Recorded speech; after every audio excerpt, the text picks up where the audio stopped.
wani lingwasa me ka Nuer online TV channel anda manduni shan ko nyang mala nong rice gwasa me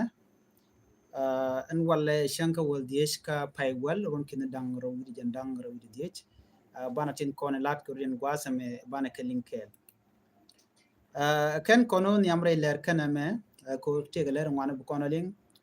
gwadan shi deine asas pdf shi kan civilian re widin chalke equatoria kana gro shi kan ka bukarenial ban writing nyok gor jeno ban right back run mishala de wuri chalke le bong ban nyok right back qui court case dr machar kan te ngon ko kente bu kon ka nyakel no so gwada me kenya men gora ban nyak gora jeno be lar mandana ci to ka channel la facebook da kenya makan woni am ka reality no banti dial ko lat ko den ban ka linke mi jiram jidid please go no jin bi channel bi ñone ko ken no hello gwa chana je tokel chana je tok ken yam der aner mala we gana dial content la Nuer online tv la ja gor ka gwa semeni de ten lo de long ka to badan dong gurien channel ke ja ada la tes luaj men do dien en walle dio jamanan cheben ka live before kanu ka top report ban lingwa seme gor jeno biya janga jen wonena facebook channel la mandan lan right yetin malan nga gorten ka facebook la my profile chan ko nyak changat chajen nang en walle chaje gak chaje disable chaje gagan jen chaun ko gwad me ber long no ba channel ka dial ba ka gek chen malana ledje but la we can mat en wala che joje gwan go cha channel na mo cha je gek chang kot nyak cha ngat lan ti dial let rejam ka je ka facebook men te ke 5000 follower charge suspend ke charge disable chawan no de right ke ji facebook chakan so chatel option mi choda lat chagale ni on wo dong de contact bo ban ngode wona na ka mi wona nyam shi jandana be give up ke je ko sha channel mo cha de dong te ne wan te bro ani mala je ko sometimes je lan ko la use me do ya lat ka facebook gwa me be ko me lat ka youtube gwa be ko nan ka facebook ko tam chatel facebook mo bel access ko cha jen channel cha jana then dia je bante dial bu kon ga je gwa me me dan che right ki Nuer online tv channel en wo la je dia nanka la je dia batke so na mo me le rode gwaye agenda na chitu so makana nen ka facebook ketel gwam shenen tin ka facebook be ngaje no sha peida shan ko nyak shanga chajanang netin content ngai kona enemy of progress ne kona sha goro no dongde rande rwanda kala ka kwinwari ko kenya ngal cha report long many time so na me dara gwano de yena ngai kona ko mandana lat kon ka jan lera me re ler kana me bana rwach kamanan shoda lat re dwar shol ke equatoria western equatoria ka western equatoria gwadran ti ke juba chala do nena shirenial chaboktin dara shol ke nagro county shirenial chaboktin ka koron wangadan charamkel chajanak karamkel mitika bot nona ka jodan chala warenial che local community ki local civilian cheka attack lo cheka book no ramishal ke amelia jendo cherach kaniti kon la jimi diaka generally nyal be ka 5 am in the morning no lo ta di kerunwa gwan mi motena ka funeral ke gwan mi motera michi yere jentin chinaren kulo dolten jen gwad dan chiri nyal che chuben lo tena to ketin chiri nyal mo che chubok no ren nyal boka ka ta diech kerunwa dewo jen wore nyal ngaji no dong ne to ka jikur kie ka netin konti la dini ci shega mo chela no chiri nyal mo che ben kare nyal mo ne re nyal sspd mi cha jang re wiki juba Agostino Benjamin rami mo michi yede jen kuna lo kudomo re wichin winimi kashi manden kono ci benen gwasa mo ci kala den wo ne kono bokane kerenial South Sudan People Defense Force ci kan civilian ci kan ga target lo ci kan civilian di kan ga nak doron shal ka bandala payam lendi kamishal maringi buma je jomo ci jalat gwami mo ci writing ka tok English am gorno dong beje nyaka ye kel bo amana ci lat gwasa me ko de yana ling ngai kon of course and wo mi chiri ke talk la di la ti gni to ba ti jino ko yene kon lat kana meni bu kon di albana mo ban je ngaje la to no ke lat ko rodian no no chana je milling kel ba. I'm a civilian from Niger County. We were in a funeral today early morning at 5. Found that a plane was just bombing around the funeral. The funeral is one of the people who have been killed in Nigeria during the incident. The boy called Agustino Benjamin. He is a son to my elder sister. Then I organized the funeral in my own husband's home. And we found that the plane was bombing around and my husband has been injured. He is by the name Martin Tandi. He is now injured. And we have lost one of our neighbor called Zama also. And not even only that, people in Bandara Payam, they bombed them even. People in Lindi, they even bombed them. Even people in Maringi Nogoma, they also bombed them. Even people within Niger County, they bombed them also. This is what happened today in Niger County this early morning. These are the government because we don't know where the plane came from, starting bombing people. Jawo shalen gwasa me jawo she mutere witin winimi kan nagiro ke najiro kan dikan la no ren yal she chop korun wang doren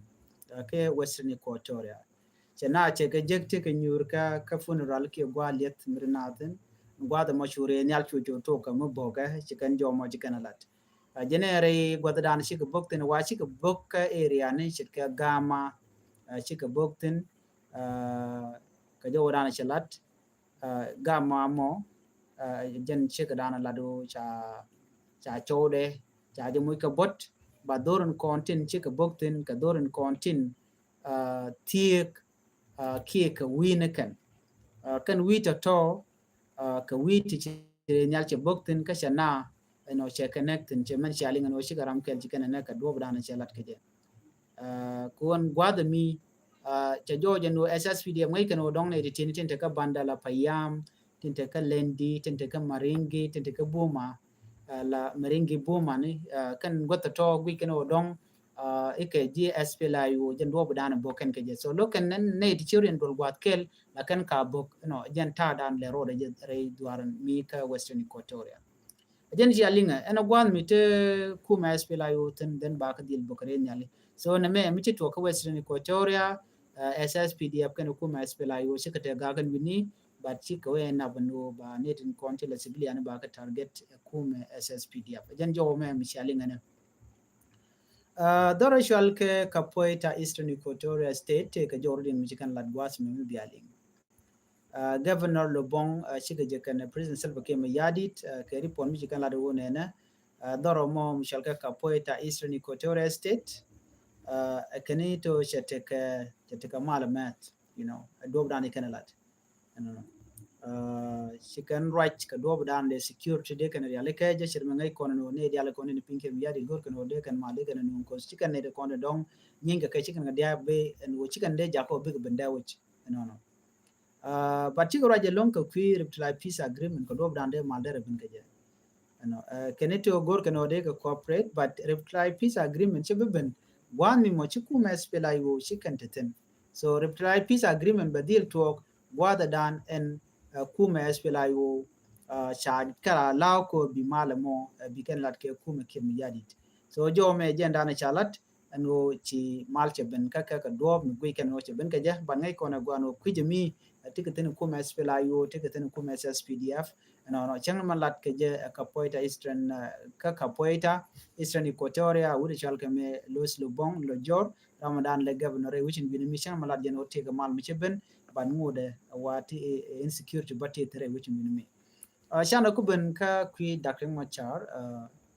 an wale shanka wel dies ka pai wel ron kin dang ro jan dang ro de chi dak ma char che wo gwa da dan do ga jitin wala kan ji kwara en do dan chi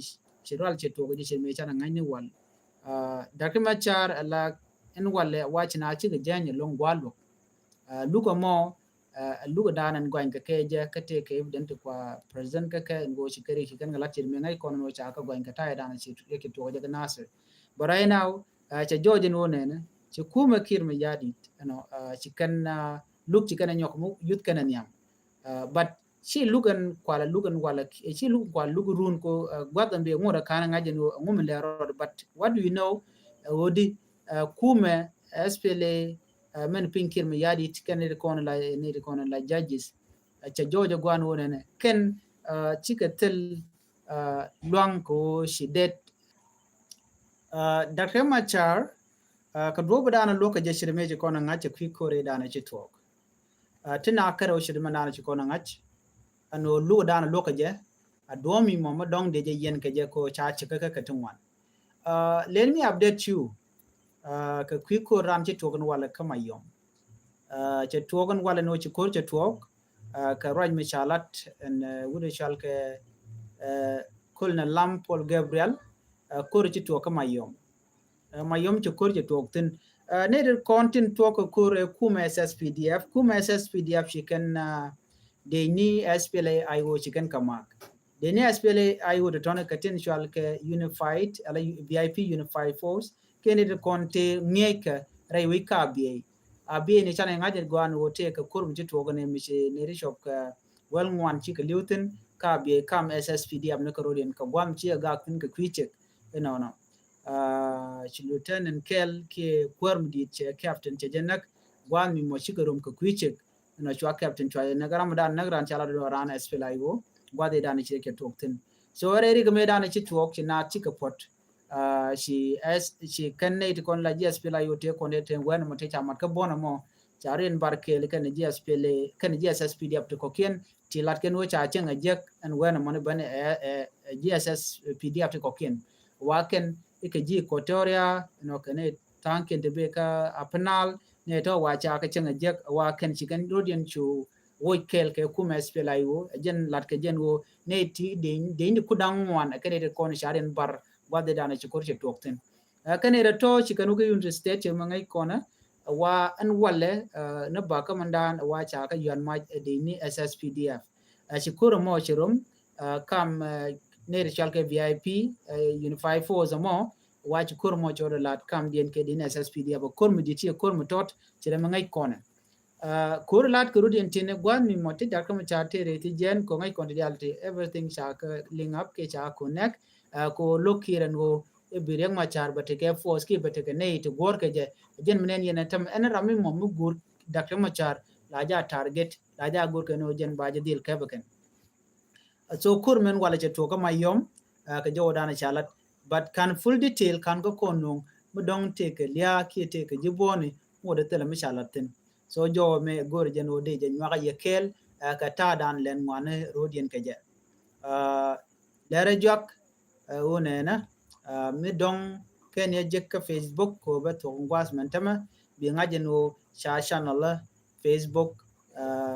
Facebook da cha je nangan wale alo chelet anymore many mi dong cheteke we da dien ba je je ki dong ba nang pa jok ki bi kana shunang for good jen message da na je gan wale shi kana nang lora bang tele information murung no ka do da nang kana je but bi ja ngaji no ne na ni siang shan le ka dia le kon lana writing ka tong nat la ja gor ko no ba je ge me da je non ke jen YouTube to content chi kana nyo on ke jen Facebook so wale chi ka succeed chi kan page da chi cha ja watch cha hak ni je dung dong kwa lo kem ni je na de ngaji no cha je ke de lo jok ban me cha disable je ki cha je ge jen dana le ro den tam so me ke ne je ka Facebook bi ngaji no chan te ka Facebook nyok to all my friend rami mo meten wen mo dong la je ka Facebook no wen bi ngaji no ne na cha